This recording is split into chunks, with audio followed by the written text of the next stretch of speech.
মিষ্টি গীতশ্রীতে সকলকে স্বাগত। আরও একটি নতুন পর্ব নিয়ে হাজির হলাম আমরা। আজ আমরা জানতে চলেছি শ্রী শ্রী মঙ্গলচণ্ডী মাতার একটি মন্দির রয়েছে কুলাকাশ, হুগলিতে। সেই মায়ের সম্পর্কে আমরা মাকে দর্শন করব। অপূর্ব সুন্দর মাতৃ প্রতিমা আমরা দর্শন করেছি, সেটাই তোমাদের দেখাবো, মায়ের সম্পর্কে জানবো। যারা নতুন তারা অবশ্যই সাবস্ক্রাইব করে বেল আইকনে ক্লিক করে দিও, আমাদের পাশে থেকেও পরবর্তী ভিডিওর নোটিফিকেশন সবার আগে পাওয়ার জন্য। আর যেটা বলছিলাম সেটা হচ্ছে আমরা ঘুরে এসেছি মঙ্গলচণ্ডী মাতার মন্দিরে, যেটা খুবই কম আছে এখানে। মানে আমাদের মঙ্গলচণ্ডী মাতার পুজোর কথা আমরা জানি, পুজো করে, লোকে ব্রত করে, কিন্তু মন্দির খুবই কম। তার মধ্যে একটি মন্দিরে আমরা গিয়েছিলাম, সেটা কুলাকাশে রয়েছে, বললাম হুগলিতে। মায়ের সম্পর্কে একটু জানি। মায়ের রূপ বর্ণনাটা আগে করি। মায়ের যে গাত্র বর্ণ তা হচ্ছে তপ্ত লাল বর্ণ। মায়ের কেশ এলোকেশী। মা এখানে দ্বিভুজা। মায়ের উচ্চতা 2 ফুট মতন হবে। দেবী মূর্তি মৃন্ময়ী। অপরূপ সুন্দর লাগছে মাকে। মায়ের যে ঘট রয়েছে আমরা যেটা দর্শন করছি, সেই ঘটে রয়েছে 3টি চোখ, যা দেখতে অপূর্ব লাগছে। এইবার বলি মায়ের সম্পর্কে, মঙ্গলচণ্ডী পুজোটা কিভাবে শুরু হলো। দেবী দুর্গা মা মঙ্গলচণ্ডীর পুজো শুরু হওয়ার জন্য মা একটি বৃদ্ধার বেশ ধারণ করলেন। বৃদ্ধার বেশ ধারণ করে তিনি সবার প্রথমে গেলেন উজানিনগরে। উজানিনগরে গিয়ে উনি এক সওদাগরের গৃহে গেলেন, ওখানে গিয়ে ভিক্ষা চাইলেন। এবার যখন সওদাগরের বউ ভিক্ষা নিয়ে এসছে, তখন উনি জিজ্ঞাসা করছেন যে তোমার বাড়িতে কটি সন্তান আছে। তখন সওদাগরের যিনি স্ত্রী, তিনি বলছেন আমার 7টাই মেয়ে আছে আর ছেলে নেই কোনো। এই কথা শুনে বৃদ্ধা সেখানে থেকে যে সিধে দিচ্ছিলেন সেই সওদাগরের বউ, তিনি সেটা নিলেন না, তিনি চলে এলেন। এইবার তো সওদাগরের বউ তো সংসারের অকল্যাণ হবে এইসব ভেবে ঠেবে কান্নাকাটি শুরু করেছে। তখন সওদাগর সেই বৃদ্ধাকে খুঁজতে বের হয়।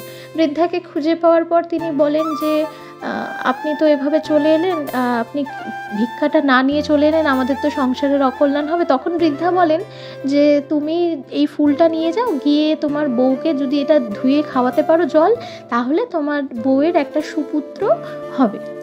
তারপরে সওদাগর শুনে নিয়ে এলো ফুল।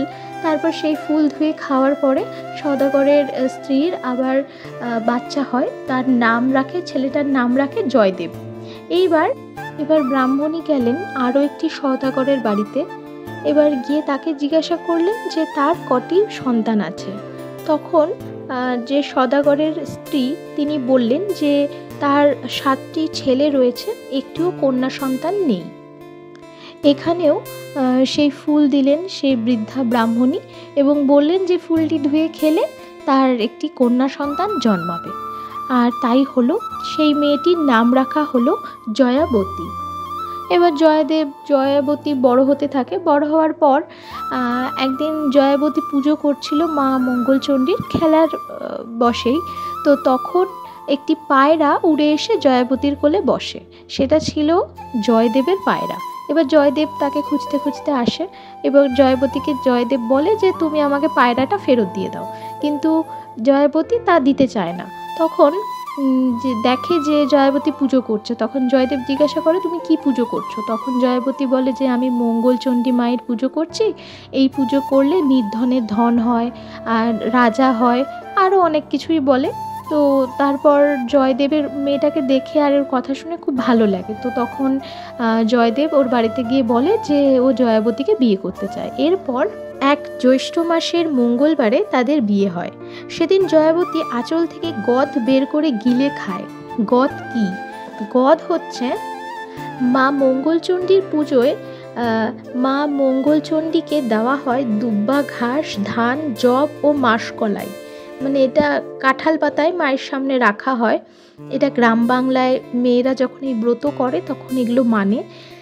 এইবার নিবেদন করা হয়ে গেলে কলার মধ্যে সেই ধান জব পুড়ে গদ গিলে খায়, এটাই হচ্ছে গদ। এবার জয়দেব জয়াবতীকে পরীক্ষা করে যে সত্যি সত্যি ওর ধন হয় কিনা, এরকম কিছু। তো অঢেল ধনরত্ন গয়নাগাটি নিয়ে যখন জয়াবতী জলপথে শ্বশুর ঘরে যাত্রা করে, মাঝপথে জয়দেব জয়াবতীকে বলে এখানে খুব ডাকাত আছে। এই বলে জয়াবতীর যত গয়না ছিল সবটা খুলে একটা পুঁটুলি করে জলের মধ্যে ফেলে দেয়। এবার জয়াবতী তা দেখে মা মঙ্গলচণ্ডীকে স্মরণ করে, মাকে বলে দেয় যে আমার গয়নাগুলো সব জলে দিয়ে দিল। এবার শ্বশুরবাড়িতে যাওয়ার পরে বৌভাতে যখন অতিথি আপ্যায়নের জন্য মাছ আনা হয় নদী থেকে তুলে, সেই মাছ কেউ কাটতে পারছে না। তখন জয়াবতীকে সবাই ডাক দেয়। জয়াবতী আসে, মা চণ্ডীর নাম করে খুব সহজেই মাছটাকে কেটে ফেলে, এবং কেটে ফেলার পর দেখা যায় মাছটির পেট থেকে সেই যে পুঁটুলি ছিল গয়নার, যেটা জয়দেব ফেলে দিয়েছিল জলে, সেটা পাওয়া যায়। তখন জয়দেব বলে যে না, সত্যি দেবী মাহাত্ম্য রয়েছে, মা মঙ্গলচণ্ডীর মাহাত্ম্য রয়েছে। এইভাবে মা মঙ্গলচণ্ডীর পুজো শুরু হয়। আরও একটি কথা আছে, জ্যৈষ্ঠ মাসে যখন খুব গরম পড়ে তখন তো বর্ষা হয় না, যাতে শস্য ভাণ্ডার ফুলে ফেঁপে থাকে, সেই জন্য জ্যৈষ্ঠ মাসের প্রতি মঙ্গলবারে কুমারী ও সধবা নারীরা মা মঙ্গলচণ্ডীর শরণাপন্ন হন, মায়ের পুজো করে, যাতে গ্রাম বাংলায় যত শস্য ভাণ্ডার রয়েছে তা যেন ফুলে ফেঁপে ওঠে, বর্ষা নামে, ইত্যাদি ইত্যাদি কারণে। এইভাবেই মা মঙ্গলচণ্ডীর পুজো শুরু হয় গ্রাম বাংলায়। এরকমভাবেই এই মন্দিরটি স্থাপিত হয়। ওখানকার সেবায়েতের যে পুত্র সৌম্যদীপ চক্রবর্তী, তিনি জানান যে এই মন্দিরটি আগে ছিল হাওড়ার রামরাজা তলায়, পরে 1997 সালের দিকে এখানে চলে আসে। তারপর থেকে এখানে মায়ের পুজো হয়ে চলেছে, আরও হতে থাকবে। আর যে দালানটা দেখলাম তার একটু বর্ণনা দিই। আমরা যখন ওখানে গেলাম, একটু ঢালু রাস্তা, বড় রাস্তা থেকে নেমে আমরা গেলাম, গিয়ে দেখলাম একটা বড় আম গাছ রয়েছে ঠাকুর দালানের ঠিক পাশেই। তারপরে দালানটা অনেকটা বড়, বেশ সুন্দর, আর উপরে লেখা রয়েছে মা মঙ্গলচণ্ডী। তারপর তো বললাম, ওনারা দরজা খুলে দিলেন, মাকে আমরা দর্শন করলাম। তো এই ছিল আজকের ভিডিও, আশা করি সবার ভালো লেগেছে।